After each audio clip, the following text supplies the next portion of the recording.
16. The Divine Savitri to Aswapathy. Amid the lifeless silence of the void, in a solitude and an immensity, a sound came quivering like a loved footfall heard in the listening spaces of the soul. A touch perturbed his fibers with delight. An influence had approached the mortal range. A boundless heart was near his longing heart. A mystic form enveloped his earthly shape. All at her contact broke from silent seal. Spirit and body thrilled, identified. A divinizing stream possessed his veins. His body's cells awoke to spirit sense. Each nerve became a burning thread of joy. Tissue and flesh partook beatitude. His very body answered to her power. The one he worshipped was within him now. Flame pure, ethereal tressed, a mighty face appeared, and lips moved by immortal words. Lids, wisdom's leaves, drooped over rapture's orbs.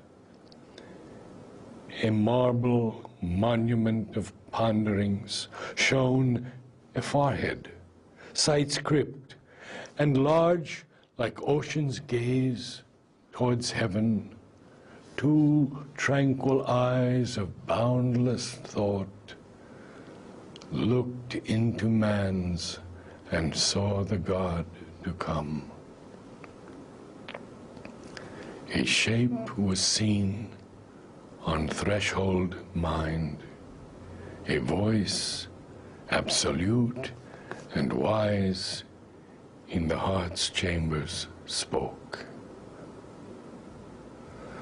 O Son of strength, who climbst creation's peaks, O Spirit, aspiring in an ignorant frame, O voice, arisen from the unconscious world, I am the mystery beyond reach of mind.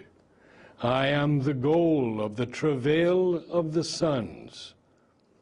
My fire and sweetness are the cause of life. But too immense my danger and my joy.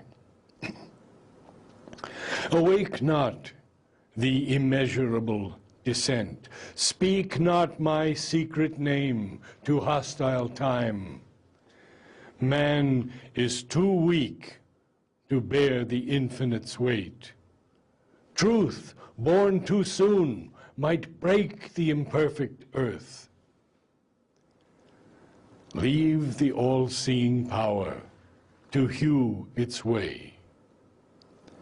An inert soul and a somnambulist force have made a world estranged from life and thought. The dragon of the dark foundations keeps unalterable the law of chance and death.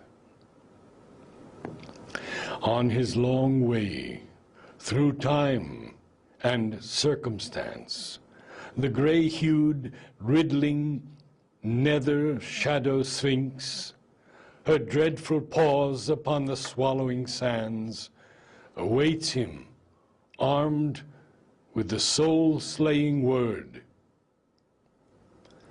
There is no rest for the embodied soul.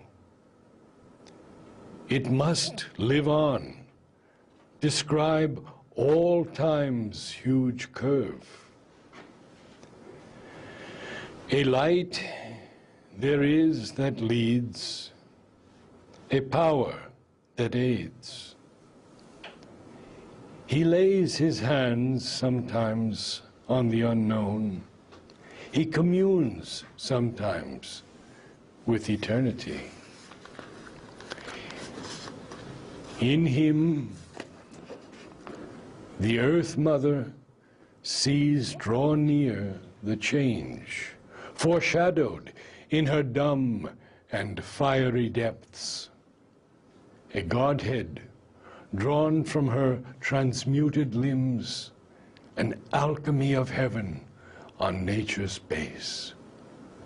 Adept of the self-born unfailing line, leave not the light to die the ages bore. Help still humanity's blind and suffering life. Obey thy spirit's wide, omnipotent urge. Traveler upon the bare, eternal heights, tread still the difficult and dateless path, joining the cycles with its austere curve, measured for man by the initiate gods. My light shall be in thee, my strength thy force. Let not the impatient Titan drive thy heart. Ask not the imperfect fruit, the partial prize. Only one boon to greaten thy spirit demand. Only one joy to raise thy kind desire. Above blind fate and the antagonist powers, moveless there stands a high, unchanging will.